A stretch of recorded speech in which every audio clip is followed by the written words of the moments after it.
블록체인 비즈니스 전문 방송 불세. 네, 안녕하십니까. 전 디지털 마케팅 전문가 홍준입니다. 네, 안녕하세요. 토큰 이코노미 아키텍트 경력 박사 이효입니다.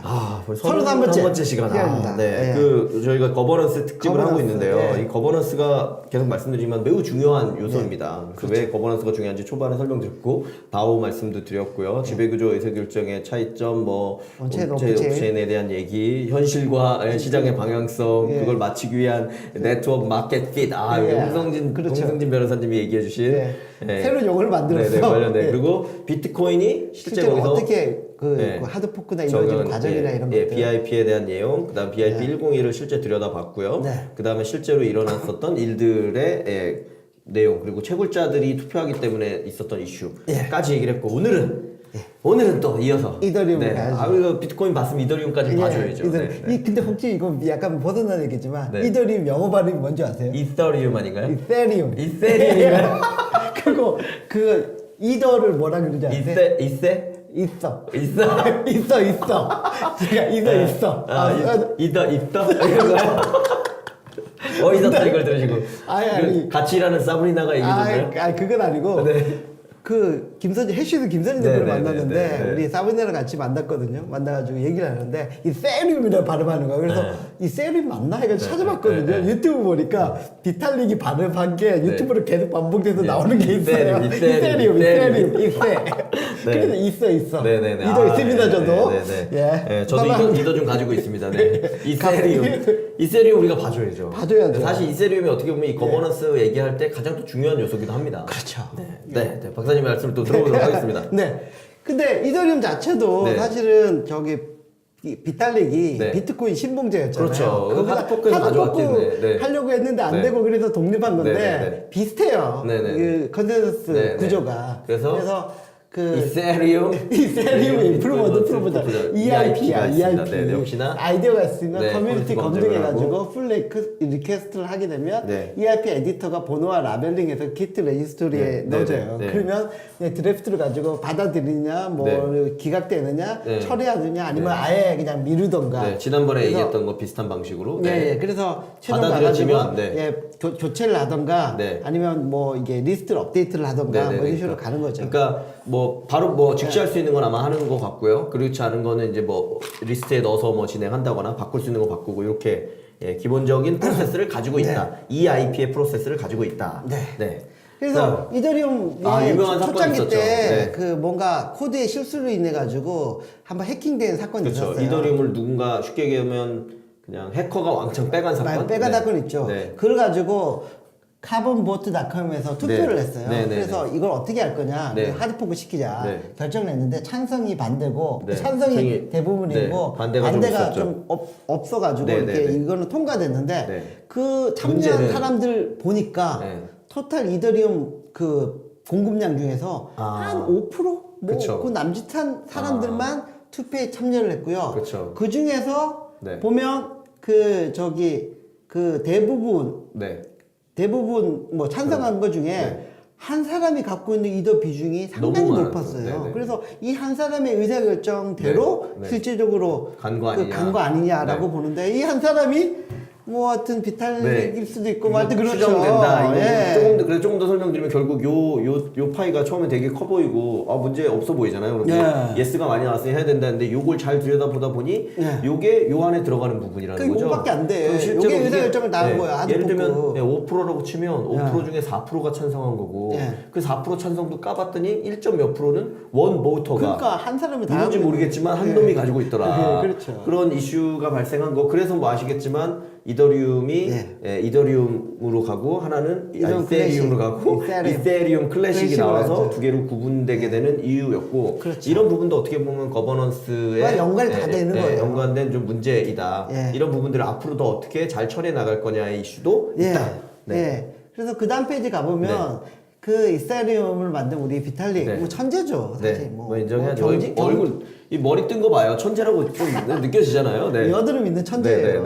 근데 이 천재에 대해서 뭐라고 착한 독재라는 얘기를 많이 합니다. 앞에 얘기하고도 관련이 있는 거죠. 베네볼런트, 영어가 짧아요. 베네볼런트 딕테이터십이라고 착한 독재라는 얘기를 되게 많이 해요. 왜냐면 이더리움 자체를 그 좌지우지하고 있고 그 비트코인하고 비교하다 보면 비트코인은 뭐 이름만 저기 사토시 나카모토로 나오지 어느 분인지 몰라. 그렇죠. 그래가지고 이분이 의사결정에 물론 영향을 많이 끼치겠지만 전면에 드러난 적도 없어요.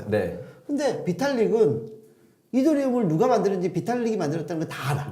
게다가 살아있고 젊어. 살려있고 똑똑해. 언론에 출연도 해. 그리고 본인의 의지를 자꾸 말을 해. 뭐 트위터나 이런 걸로 자꾸 날려. 그러면 뭐 아무래도 왜곡이 일어난다고 해야 될지 뭐 이런 일들이 일어날 수 있다는 거고. 이 사람에 의해서 웬만한 거는 결정이 난다는 거죠. 이게 장점일 수도 있고 단점일 수도 있는. 지금까지 그래서 이제 두 말이 다 들어있는 거죠.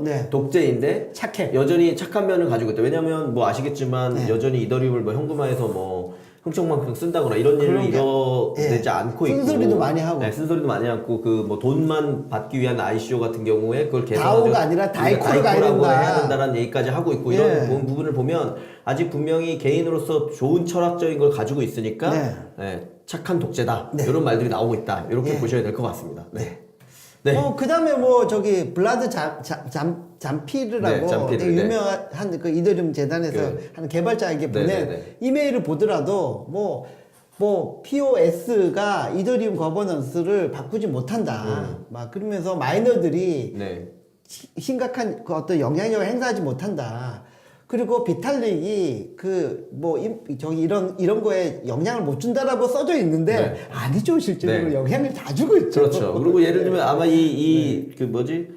요 분이 아마 같이 그 캐스퍼 만들 때 아마 하던 분일 텐데 그러니까 이게 물론 이제 이더리움 재단이 있고 거기를 통해서 하지만 이 사실 그 비탈릭으로 대표되는 일부 멤버들이 아주 막강한 영향력을 미치고 있는 거는 사실이다. 라고 인정할 수밖에 없는 그래서 이유가 있다는 어떻게 거죠. 보면 그 이더리움 같은 경우는 뭐 이렇게 디센트라이즈 오토노머스 오거나이제이션 이런 얘기를 만들고 비탈릭이 막 설명하고 있잖아요. 다이코도 얘기하고 있지만 과연 탈중앙화가 맞을까? 그렇죠. 지배구조를 봤을 때 탈중앙화의 어떤 사이에 있다. 그렇죠. 탈중앙화가 맞을까 보면 비탈릭에 대한 의사결정의 의존도가 너무 크지 않나 라는 생각을 하게 됩니다.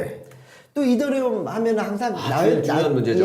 그 얘기 나오는 문제가 이더리움 기반으로 거기서 EVM 위에서 ERC20으로 엄청난 ICO나 토큰들이 ERC20 토큰이 엄청 많이 나왔습니다. 저희가 아마 그 쫄불 시간에도 말씀드렸는데 개발자들이 물론 이제 테스트를 한 것까지 포함이 하지만 이미 2만 개가 넘는 ERC20 토큰이 발행되어 있어요. 여기 보면 전체 이제 ICO 중에서 이더리움 기반이 82% 되고요.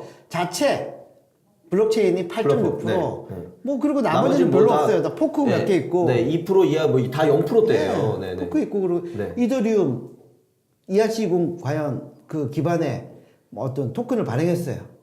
발행량을 늘린다든지 뭔가 의사결정 구조를 바꾸고 싶은데 지 맘대로 안 돼. 왜냐면 이더리움이 종속되거든. 그러니까 이더리움이 뭔가 어떤 강력한 영향을 미치게 되면 ERC20 토큰들이 우르르 다 바뀌어야 된다거나 반대로 ERC20 토큰들은 굉장히 독립적으로 아까 탈중앙화해서 본인들만의 세상을 만들고 싶어서 했는데 아무것도 못해. 그거에 대해서 옴짝달싹 못하는 기술적인 부분이라든지 정책적인 부분에 있어서 쉽게 얘기해서 거버넌스의 역할 자체가 이더리움에 너무 종속되어 있다. 이런 부분들이 되게 뭐 이슈 혹은 불안감 그러니까 처음에 그 이더리움 나와서 ERC20으로 토큰을 발행을 쉽게 한 것까지는 좋아. 근데 시장에서 이제 쉽게 만들어 놓고 나서 보니까 구매자들이 뭐 유저들이 요구하는 게 많잖아요. 뭐 속도가 느리다느니 가스비가 많이 든다느니 뭐 여러 요구들이 있는데 그걸 반영해 가지고 하려고 해도 지가 만들 수 있는 게 없어요. 그리고 이더리움이 해줘야 돼. 이게 비즈니스적으로 지금 되게 중요한 말씀인 게 사실 간단하게 토큰을 뭐 테스트하거나 하는 걸로 만든 거에서는 이런 문제가 전혀 없어요. 사용하다 마니까. 근데 잘 만들어서 점점 더 많은 사람이 쓰게 됐을 때 이런 문제들이 발생을 하는데 그거를 만들고 개선해야 되는 사람이 할 수 있는 것이 없다. 그러면 지배구조 상으로 보면 치명적인 약점을 갖고 있다고 볼 수 있는 거죠. ERC20 그 토큰들은 이더리움에 종속될 수밖에 없고 치명적인 약점을 갖고 있기 때문에 자기의 독자적인 서비스를 펼치기 위해서는 자체 플랫폼으로 중간 단계로 생각하면서 가야 되지 않을까. 갈아타야 되는 경우들이 있을 수 있고 사람들이 그렇게 되는 빈번하게 벌어지고 있어요. 그래서 뭐 예를 들면 프로토콜을 이렇게 만들어냄으로써 거기서 이제 뭐랄까 그런 주도권을 좀 가져오기 위해서 네. 말씀하신 자체 플랫폼으로 가는 형태로 점점 더 많은 블록체인 기반의 회사들이 생각하고 있고 만들어가고 있다. 정도까지 이해하시면 좋을 것 같습니다. 네, 고맙습니다. 여기까지 하겠습니다. 감사합니다.